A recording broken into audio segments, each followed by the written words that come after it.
Ya tú lo cortas. Oye, no pasa nada. Página que administras. Amén Católico.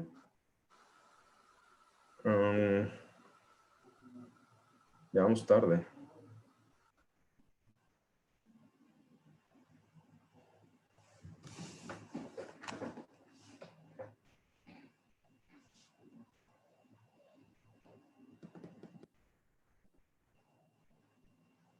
¿No vas a poner fondo, Marina? Marina. Mariana, por favor. No, Sí, dije acuérdate Mariana. que mi fondo mi cara no detecta los fondos. Ah, no sé qué está pasando. Espera un momento. Ahí está. Las bodas de Caná.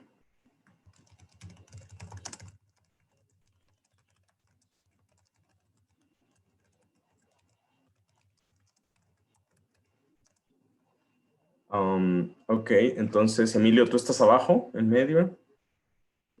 Mariana está arriba a la derecha y yo arriba a la izquierda. Ok, o sea, invertido de cómo está aquí. Ah, no, de cómo yo lo veo. No sé ustedes, cada quien lo ve distinto. Yo lo veo abajo. Yo me veo a mí arriba y a Mariana abajo, así que sí, no. Bueno, que sepas que tú estás abajo en medio de los dos. Yo a la izquierda y Mariana a la derecha. Con lo cual, otra vez que voy a salir yo más, pero bueno. Ya está. ¿Listos? Vamos a transmitir en 5, 4, 3.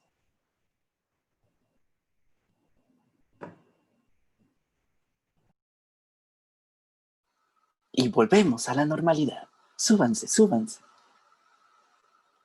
Servir al Señor significa escuchar y poner en práctica su palabra. Es la recomendación simple pero esencial de la Madre de Jesús y es el programa de la vida del cristiano. Para cada uno de nosotros, sacar de las tinajas equivale a confiar en la palabra de Dios para experimentar su eficacia en la vida. Aquí Emilio, y sean bienvenidos a Apologética para Gentiles. ¿Cuántas maravillas has hecho, llave Dios, que de designios con nosotros? No hay comparable a ti. Yo quisiera publicarlos, pregonarlos, mas su número excede toda cuenta. Ni sacrificio, ni oblación querías, pero el oído me has abierto. No pedías holocaustos ni víctimas. Dije entonces, heme aquí que vengo. Se me ha prescrito en el rollo del libro hacer tu voluntad. Oh Dios mío, en tu ley me complazco en el fondo de mi ser. Hoy tenemos un tema bastante interesante, las bodas de Caná de Galilea, el pasaje que todos conocemos en donde Jesús transforma el agua en vino. Se han hecho muchos chistes en muchos lados al respecto. Me recuerdo mucho la película de Percy Jackson, que a Dionisio su castigo es que él no puede tomar vino. El castigo del Olimpo es que no puede tomar vino. Y todo vino que se sirve se transforma en agua. Y dice que los cristianos tienen un Dios que transforma el agua en vino, que eso sí es un verdadero Dios. Eso a mí se me hizo muy chistoso. Pero para hablar de ello tenemos a dos personas muy importantes con nosotros. Primero las damas, una dama que lleva años en Amén Católico, pero nunca se había animado a estar aquí en el programa. Mariana, ¿cómo estás? Hola, Emilio. Muy bien, gracias. ¿Y tú? Para los que no te conozcan, ¿qué nos puedes decir de ti? Aunque el padre diga que esto es chisme. Pues me llamo Mariana, como ya dijiste, tengo 21 años, estudio ingeniería mecatrónica y creo que ya, eso es mi presentación. Muy bien, qué inspiradora presentación. Padre, ¿cómo está el día de hoy? Bien, muchas gracias, Emilio. Como siempre, feliz de poder participar en este programa. Pues transmitiendo una partecita, ¿no? de lo que podemos, no sé, aportar a la interpretación y a la vida, a la explicación de la escritura y a nuestra vida espiritual. Perfecto, muchas gracias, padre. Rafa, ¿cómo estás? Ah, claro, Rafa no nos acompaña el día de hoy. Nos traicionó y se fue a otro evento. Esto quedará registrado en la historia. No te creas, Rafa, te extrañamos. Nada más, era para decir. Pero bueno, entramos de lleno. primero diciendo que la primera cita que dije es de la audiencia general del Papa Francisco el 8 de junio del 2016. Y la segunda es de Salmos, específicamente el 40, del 6 al 9 versículos. 3 días después se celebraba una boda en Caná de Galilea. Estaba allí la madre de Jesús. Fue invitado también a la boda con sus discípulos. Juan 2, del 1 al 2. Aquí me llama mucho la atención, ya habla como Jesús en comunidad, ¿no? Jesús y sus discípulos, Jesús y su gente. Y además especifica que está su madre, ¿no? O sea, es como, mi madre va a tener una parte importante dentro de mi historia. No sé qué opina usted, padre. Sí, Emilio, efectivamente, es propio, o sea, creo que esto aquí nos puede servir mucho la interpretación literaria de la Biblia, ¿no? Que es también una aproximación bastante válida y científica al Evangelio, porque los Evangelios fueron redactados con una intención, o sea, no solamente es un producto de la casualidad, como una especie de diario que alguien iba simplemente levantando y ya está, sino que especialmente, digo, en todos, pero especialmente en San Juan, se nota un manejo literario bastante bueno, ¿sí? En el que hay una intención, hay escenas, ¿no? O sea, hay escenas, esta es una escena, ¿no? Y la escena se abre precisamente presentando a los personajes, ¿no? Hay una cosa de tiempo, ¿no? 3 días después, ¿no? De la cosa anterior. ¿Qué es la cosa anterior? Me parece pues que ya, por lo visto, ya Jesús había elegido a los discípulos, ¿no? Y viene entonces esta celebración de las bodas en Caná y, como bien dices, no es banal que hayan presentado a la madre de Jesús porque va a ser protagonista de este suceso y a sus discípulos de alguna manera también. Entonces es como el opening, ¿no? La obertura de la escena en la que se presentan los personajes, se presenta el lugar, se presenta el tiempo y ahora nos va a introducir a lo que va a pasar.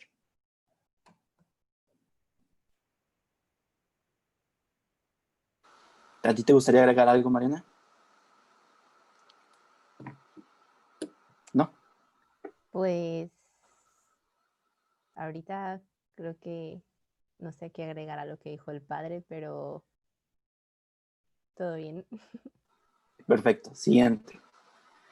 Y como faltaba vino, porque se había acabado el vino de la boda, le dice a Jesús su madre, no tienen vino. Jesús le responde, ¿qué tengo yo contigo, mujer? Todavía no ha llegado mi hora. Dice su madre a los sirvientes, hagan lo que él les diga. Juan 2, del versículo 3 al 5. A mí esto me deja muy intrigado porque María misma, la madre de Jesús, siento que es un mandato que nos da a todos.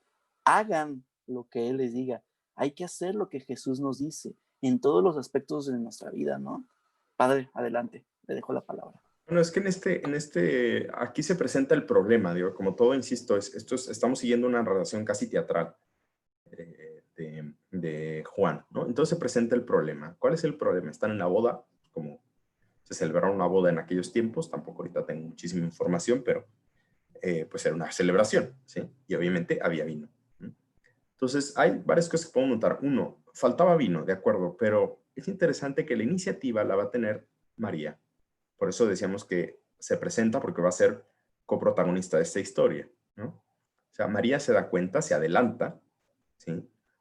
Y hace una cosa o sea, ¿qué es lo que hace? Pues precisamente acudir a Jesús. Lo digo porque de entrada, una consideración espiritual interesante sería, pues yo no sé, Mariana, ¿tú qué opinas? Pero si en una boda se acabara el vino, yo creo que más de alguna persona por ahí empezaría a murmurar, diciendo, pero qué error, ¿cómo es posible que se les haya acabado el vino? O sea, qué mal, ¿a quién contrataron? O sea, ¿quién fue el wedding planner, sabes? O sea, qué mala onda, ¿no? Muchas veces ante estas cosas las tendemos a criticar, tendemos a juzgar, ¿no? Y María, antes que eso, que podía haberlo hecho, acude a Jesús, ¿sí? Y le va a decir, y aquí este es el famoso misterio de este pasaje, ¿no? No tienen vino, ¿no? O sea, no le dicen nada. También la actitud de María es muy sugestiva, ¿no? No es, oye, Jesús, haz algo. No, Jesús, no tienen vino. O sea, como diciendo, venga, haz lo tuyo, ¿no? Y Jesús efectivamente responde de una manera enigmática, ¿no? ¿Qué tengo yo contigo, mujer? O sea, uno podría pensar que estas son palabras como de falta de respeto a María, ¿no? Porque es una expresión muy hebrea, ¿sí? Que tú y yo, o sea, Como dicen, ¿qué rollo, no? ¿Qué me estás diciendo? Todavía no ha llegado mi hora. Aquí va a haber varias, bueno, no sé, hay varias interpretaciones que nos puede servir. La primera es el lenguaje, ¿sí? De entrada, algunos se quedan un poco impactados de que María sea llamada mujer, ¿no?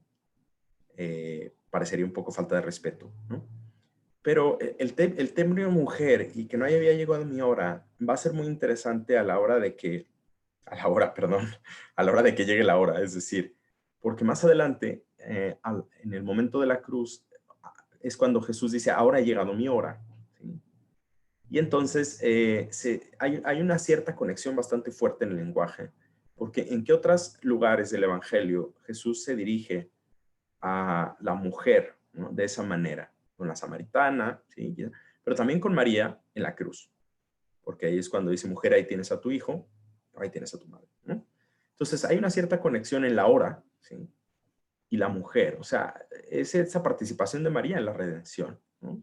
Entonces, no, me parece que no hay que interpretar este término mujer como un término negativo, como un término de desprecio, sino más bien que hay una intención del autor en hacer ¿sabes? Una referencia cruzada, ¿no? El momento en que estamos hablando de la mujer y entonces, o sea, el lector que esté accediendo al evangelio inmediatamente puede hacer ese link, ¿sí? Con la hora, ¿no? O sea, María viene a adelantar esa hora, ¿no? O sea, todavía no ha llegado mi hora de manifestarme de la redención y María dice, sí, ya llegó, ¿no? O sea, es por eso adquiere el título de corredentora, o sea, la aparición de María en la redención es bastante fuerte, ¿no? Y me parece que una de las cosas que quiere el evangelista aquí es hacerlo notar de esa manera. Después, la otra cosa que impacta mucho es, como bien lo dices, ¿no, Emilio? La actitud de María ante la negativa de Jesús, ¿no? O sea, Jesús, bueno, ¿qué tenemos que ver yo contigo? Y María, pues, pues hace lo que tiene que hacer, ¿no? O sea, hagan lo que les diga y se acabó. O sea, Jesús, lo siento, ¿sí? Es impresionante, digo, cómo Jesús está sometido a María en cuanto a su autoridad de madre, ¿no? O sea, no le... Digo, Jesús podría haber dicho, pues mira, mujer, no, cállate y quédate ahí tranquilita, ¿no? Y Jesús hace caso, ¿sí? Hace caso y por eso, o sea, uno dice, pero a ver, o sea, vamos a pensarlo así, Emilio y Mariana. O sea, lo que está escrito no es casualidad, o sea, esto está pensado, ¿sí? Entonces, no es un diario que, pues pasó esto y ni modo, sino que hay una intención, ¿sí? O sea, hay una intención muy importante el meter a María en el primer milagro, ¿sí? Que va a realizar Jesús, el primer signo, ¿sí? Al inicio del Evangelio, estamos en el capítulo 2, ¿sí? Y que luego se va a ligar a la redención. Entonces me parece que Juan está haciendo aquí una asociación bastante de María hacia el misterio de la redención, obviamente no como redentora, pero sí como partícipe de este acontecimiento. Sí, y regresando a lo que dijo Emilio al principio, bueno, yo había leído que de hecho como que estas son las últimas palabras registradas, no sé si está en lo correcto pues, pero de María, pues el haced lo que Él os diga. Entonces por eso también, yo también había leído que es como el mandato que nos da a ellos, a las personas, a los que están en la boda y a nosotros como pues humanidad, o sea, haced lo que Él os diga. Y bueno, también como que otra idea que me gustaría mucho agregar es justo eso, que como ver cómo Jesús, pues siendo Dios, aún así le hizo caso a María como su madre, y por eso a mí muchas veces me han dicho por decir, no, pues, ¿quieres algo? Dile a María que interceda por, por ti, pues, porque Jesús siempre le hace caso a su mamá. Entonces aquí es como el ejemplo de cómo se puede ver eso, que Jesús, digo, ¿quién no le hace caso a su mamá? Pues un buen cristiano que sigue a Jesús, pues le hace caso a a lo que su mamá le recomienda, a lo que su mamá le dice, porque pues es pues el amor de la mamá, ¿no? Es el cuarto mandamiento, muy bien. Emilio, ¿por qué no habías invitado antes a Mariana?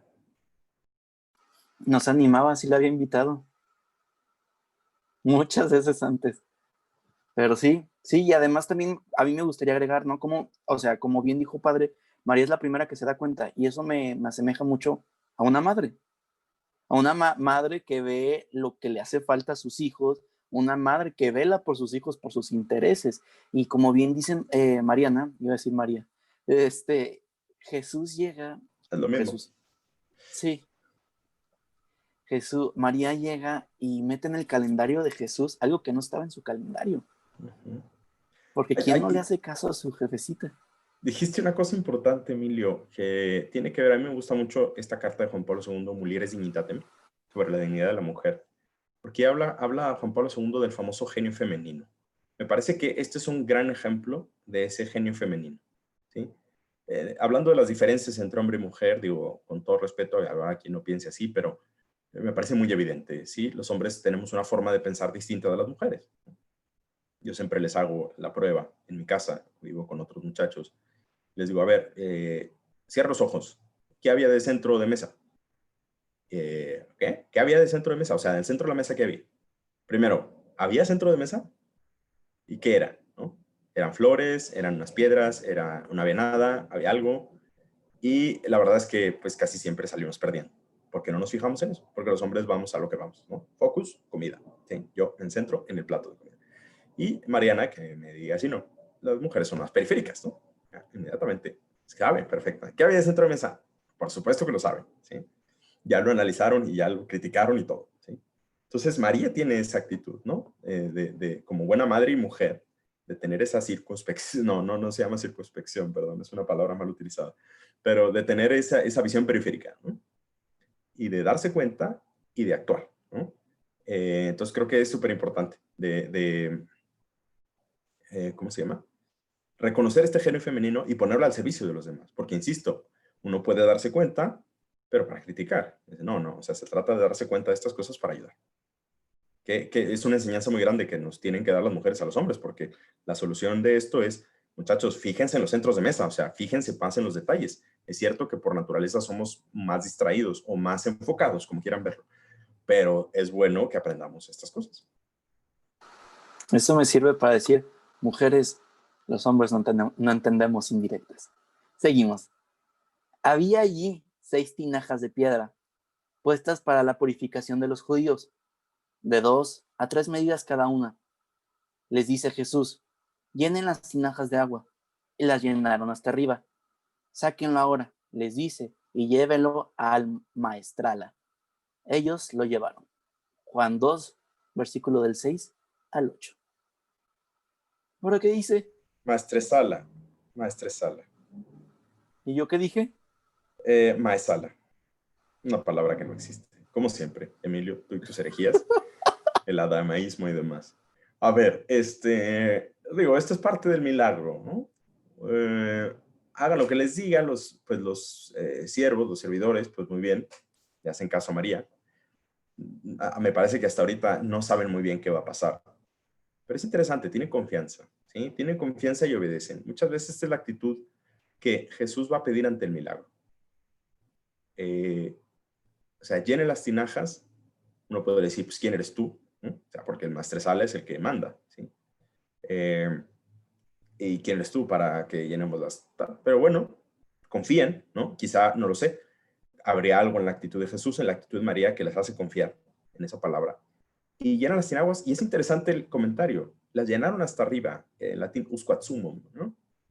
¿Por qué digo esto? Porque es interesante que cuando Dios nos pide cosas, o sea, ¿cuál va a ser, si el milagro para que se realice, tiene que haber agua, ¿sí? Así funcionan a veces los sacramentos, por ejemplo, Emilio, ¿sí? O sea, esa participación humana, ese signo sensible. Jesús podría haber hecho aparecer el vino sin necesidad de agua, ¿sí? Pero va a tener una significación que ahorita vamos a ver, pero también es importante que busca la colaboración del hombre, ¿sí? Y busca su participación en una cosa. O sea, a ver, tú y yo no podemos convertir el vino en agua, no se puede. Digo, a mí me encantaría, pero no se puede. Voy a decir, ay, vamos a una alberca, pero no. Dijo convertir el vino en agua. Perdón, convertir el agua en vino. Sí, no, al revés, lo otro sería terrible. Convertir el agua en vino. Ya ves, yo también me equivoco, Emilio, para que no te sientas tan mal. Por eso lo recalqué. Bien, gracias. Hay que reconocerlo. Lo hice a propósito. No, no es cierto. Entonces, es interesante, decíamos, la participación que los discípulos, o sea, los discípulos, los servidores, los siervos que estaban ahí, obedecen y obedecen haciéndolo bien, ¿sí? Oye, llénalas de agua. Pues si no le creo, pues le pongo ahí un poquito y ya está. No, las llenan hasta arriba, ¿sí? Y esto va a ser importante, pues después, si no los hubieran llenado hasta arriba, pues no habría habido tanto vino, a lo mejor no hubiera alcanzado, no lo sé. Pero es esa participación que nos pide muchas veces Dios en las cosas pequeñas y ordinarias, de las cuales se vale para hacer las cosas grandes. Así como en los sacramentos también, Dios se vale de signos sencillos, sensibles, pero que sin esos signos no habría sacramento. ¿De acuerdo? Entonces, a mí me parece la consideración aquí más que nada espiritual de esa obediencia llena de fe en las cosas ordinarias, ¿no? Bueno, ¿qué más da si la lleno hasta arriba o hasta abajo? Pues tú saca el vino, o sea, tú puedes sacar el vino de las piedras, tú puedes convertir las tinajas en vino si quieres también. Pero Jesús quiere esa participación humana de acuerdo a nuestras condiciones. Y nuestras condiciones, lo que podemos hacer muchas veces es llenar de agua hasta arriba las cosas, pero hasta arriba. Oye, no puedo ponerle más, no puedo ponerle azúcar, no puedo ponerle uvas, no, solo puedo poner agua. Muy bien, pero hazlo bien, hazlo hasta arriba.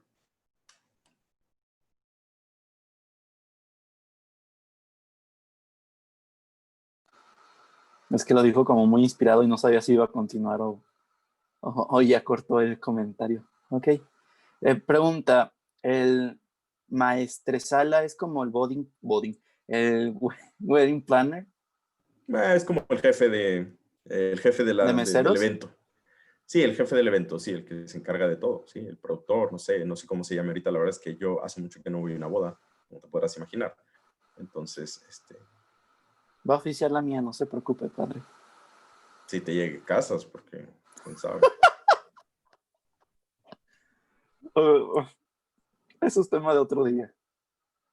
Cuando el maestresala probó el agua convertida en vino, como ignoraba de dónde eran los sirvientes, los que habían sacado el agua, sí que lo sabían, llama al maestresala al novio y le dice, todos sirven primero el vino bueno, y cuando ya están bebidos, el inferior.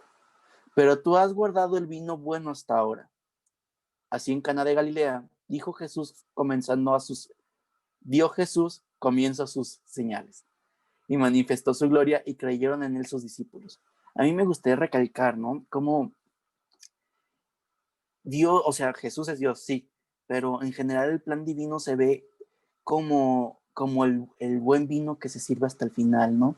Como hasta el final de la economía divina manda a Dios, Dios manda lo mejor, el máximo profeta que es él mismo, Dios Hijo convertido en hombre, encarnado totalmente. Y al principio pues mandaba profetas, sacerdotes, patriarcas, reyes, y hasta el final, todo junto. Sacerdote, profeta y rey, ¿no? Y además Dios mismo. Pero pues adelante, padre. No, muy bien, Emilio, muy buena reflexión, efectivamente. Es parte del plan divino y es parte del plan divino que nos saca de nuestra, o sea, es interesante igual que le haga, que el evangelista, acuérdate, nos está narrando con una intención, es un guionista, San Juan, ¿no? Y va poniendo los elementos, ¿no? Los sirvientes sí que sabían, porque ellos habían presenciado el milagro, el maestresala, ¿no? ¿Sí? Y entonces uno también podría decir, a ver, el comentario que le hace el maestresala al novio es totalmente irrelevante en la historia, ¿no? Sin embargo, en la narración no es irrelevante. ¿Por qué? Porque precisamente está poniendo de manifiesto, Emilio, lo que estás diciendo. La lógica de Dios es distinta, ¿sí? O sea, todo mundo sirve primero el vino bueno y luego al final el malo. Tú lo hiciste al revés. Porque es una alusión a lo que va a ser Jesucristo, efectivamente, a la lógica de Dios, que va a ser distinta, que va a sorprender, ¿no? O sea, como es sorprendente el hecho de que Dios se haya encarnado, ¿no? O sea, uno podría decir, oye, Dios, podrías haber hecho un plan de redención como más sencillo, ¿sabes? O sea, más lógico, de acuerdo a la lógica humana. Pero Dios tiene otros caminos, ¿no? Así como desconcierta un poquito el hecho de que se sirva primero el vino malo y luego el vino bueno, como siguiendo, como tú dices, ¿no? Ese plan de redención, pues así es la lógica de Dios. O sea, así, no sé, es como un aviso diciendo, chicos, ojo, que así es como yo funciono. Y de este milagro, pues hay varias cosas. Una, el hecho de, o sea, por ejemplo, los padres de la iglesia, la tradición de la iglesia ha visto siempre también esa conversión del agua en vino como una también prefiguración de la Eucaristía, ¿no? de hecho, aunque no es propiamente parte del signo como tal, donde vemos agua agregada al vino, por ejemplo. En la Mariana. Eucaristía. Ujú. Le pregunté a Mariana. No, no es cierto. En la Eucaristía, efectivamente, ¿no? En las ofrendas, por ejemplo. Digo, no es estrictamente, pero hay algo de esto, porque así lo han visto, te digo, la tradición de la iglesia, en algunos padres de la iglesia, cómo Dios transforma una cosa tan ordinaria como es el agua en un vino precioso. Y ya hemos visto en el capítulo de la Eucaristía, que por cierto le recomiendo ese capítulo del podcast, que es de los mejores que tenemos, a mi parecer, en ese transformar nuestras acciones al unirse a Jesús se convierten en vino que va a ser sangre de Cristo, que va a ser el sacrificio perfecto, pues algo parecido está pasando aquí, ¿no? O sea, el agua, una cosa que pues digo, es muy buena y todo, pero es una cosa ordinaria, de poco valor, llega a convertirse en una cosa preciosa en Jesucristo, por Jesucristo. Pues algo así va a pasar con nosotros, ¿no? O sea, eso es lo que han visto la tradición de la iglesia, nuestras acciones, nuestros sacrificios, nuestro actuar diario, que puede ser tan común como el agua, puede transformarse en una cosa divina en el milagro, en el contacto con Cristo, ¿no? Haciendo lo que Él diga, ¿sí? Y haciéndonos parte de Él. Entonces, este es también un comentario que ha existido siempre sobre este pasaje, ¿no? Y por último, hay una cosa que también es importante, la conclusión de San Juan. Otra vez, San Juan no se ahorra nada, o sea, cada palabra tiene su importancia, ¿sí? Así, en Caná de Galilea, dio Jesús comienzo a sus señales, ¿sí?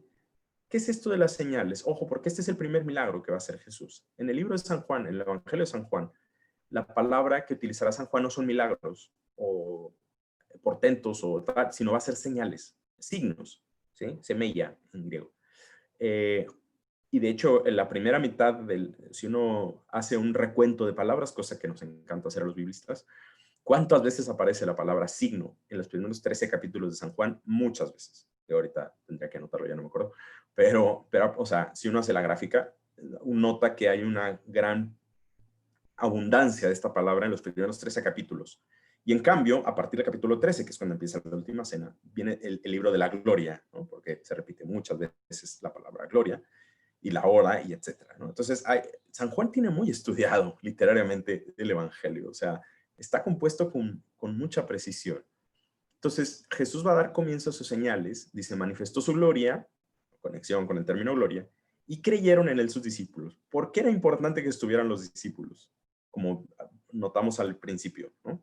Que en la obertura del pasaje aparecen los discípulos como participantes. No hicieron nada, no, sí hicieron algo, van a creer, van a hacer, o sea, a partir de este signo es como Jesús nos está dando, ojo, esta es la dinámica, ¿sí? Te voy a hacer un signo para apoyar mis palabras y me creas.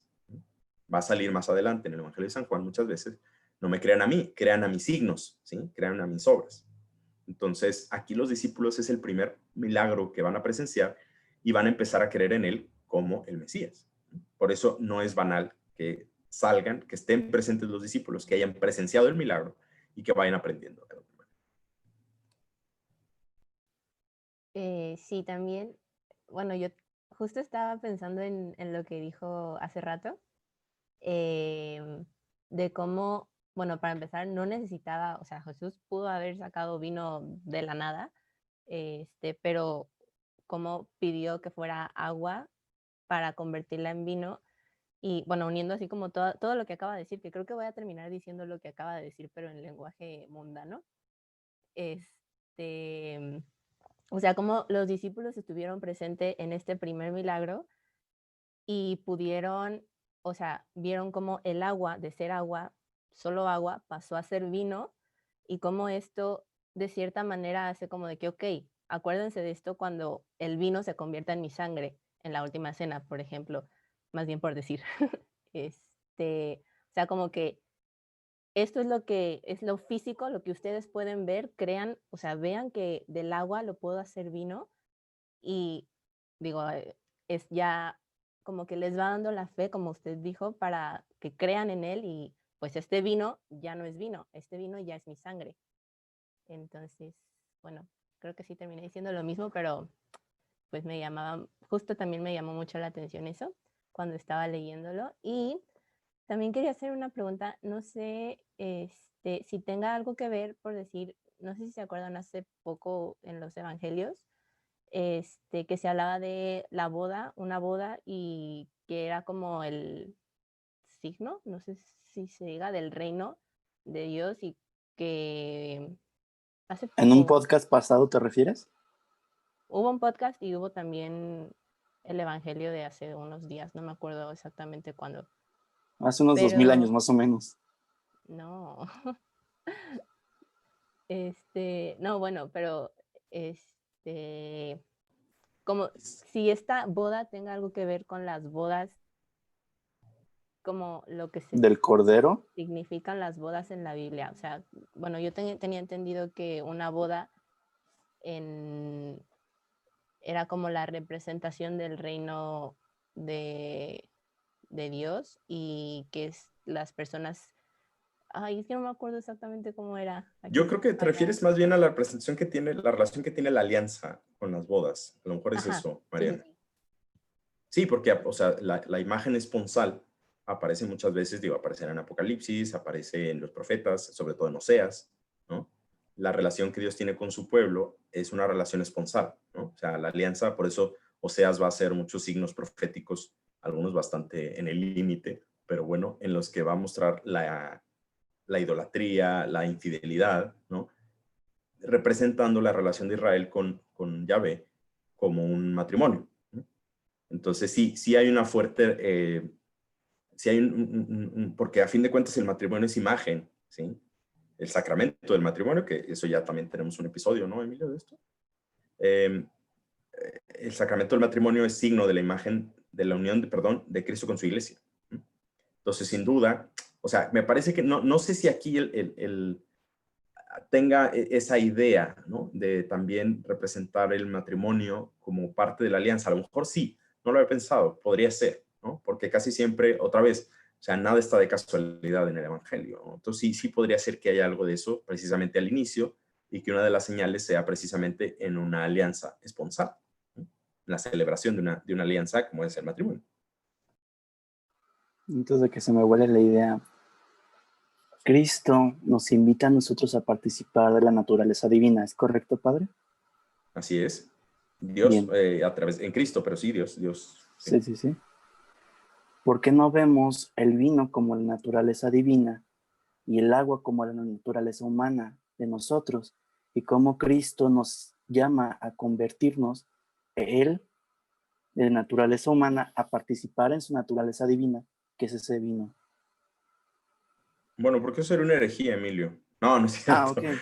No, o sea, quiero decir, no, digo, sería una herejía en el sentido de que acuérdate que cuando Jesús asume la naturaleza humana, Sí, se vuelve no la verdadero hombre. elimina, no Sí, la sí, sí. elimina. Entonces digo, o sea, sí podría ser, pero pero hay que verlo en términos analógicos. Porque en el Sí, caso yo creo que soné muy romántico. no, no, está bien, pero la transformación del agua en vino implica la aniquilación del agua, o sea, el agua deja Ok, de existir, ¿no? ok, Para convertirse va. en vino. Y en este caso Jesús no. Y No nosotros no murió. dejamos, o sea, somos partícipes de la naturaleza. Ujú. Pero te digo, analógicamente sí hay algo de eso, podría ser. Ok, y otra pregunta.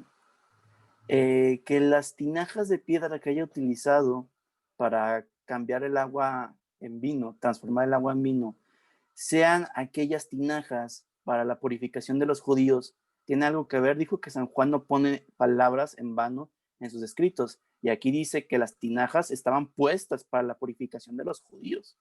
Me imagino que no es azar, que tiene algo que ver, y Bueno, que es sí, prefiguración de algo. claro, prefiguración de que es el Cordero de Dios que quita el pecado del mundo. Que es una imagen, que es una frase, la imagen del Cordero que quita el pecado del mundo es de San Juan, precisamente, ¿no? Lo Ujú. utilizarán en el Apocalipsis. Entonces sí, ahí sí yo creo que sí tiene mucho que ver.